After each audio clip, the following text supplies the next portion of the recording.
James Production.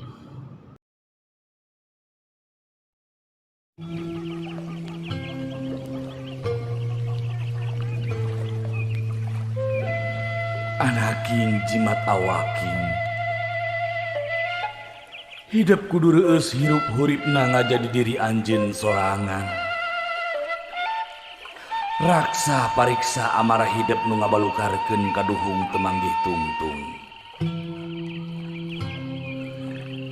Jalanan hirup ku handap asur ka papada manusia. Jaga jeung ngriksa sarupaning anu dipiboga ku hidup. Panon dina tetempoanana,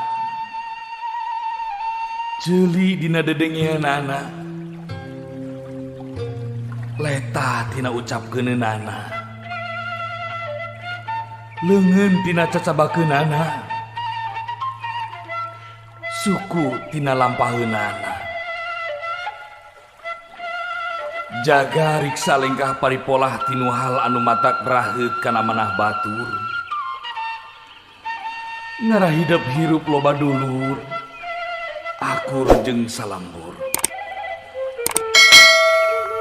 Ulah poho, omat, jaga riksa kaluhungan alam dunya.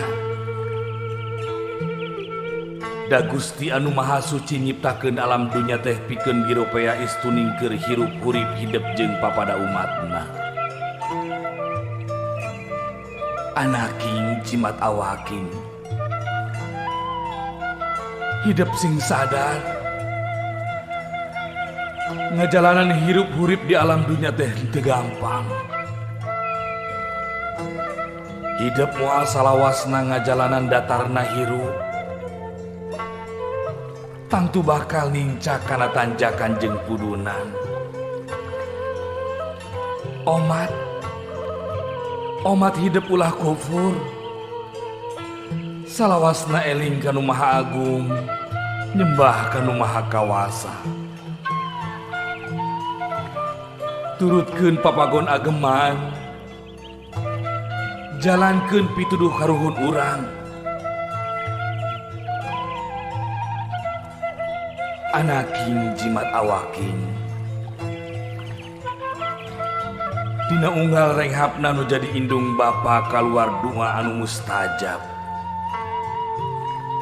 Pikeun anakna ngarah hirup pinanggih jeung kabagjaan, kajembaran. Pikeun pibekeleun dina enggone ngajalanan hirup sagara kahirupan di alam dunya.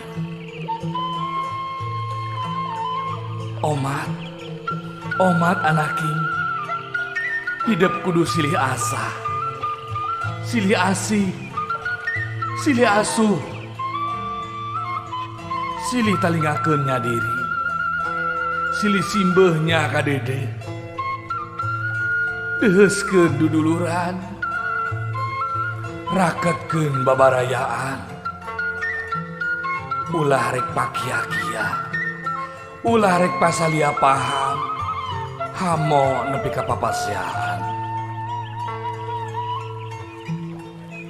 Anaking jimat awaking omat ieu pepeujeuh keur hirup hidup salawasna. Bral anaking jalanan hirup hurip hidup, sugan jeung sugan hidup bisa ngajadikeun diri hidup jadi manusia anu unggul.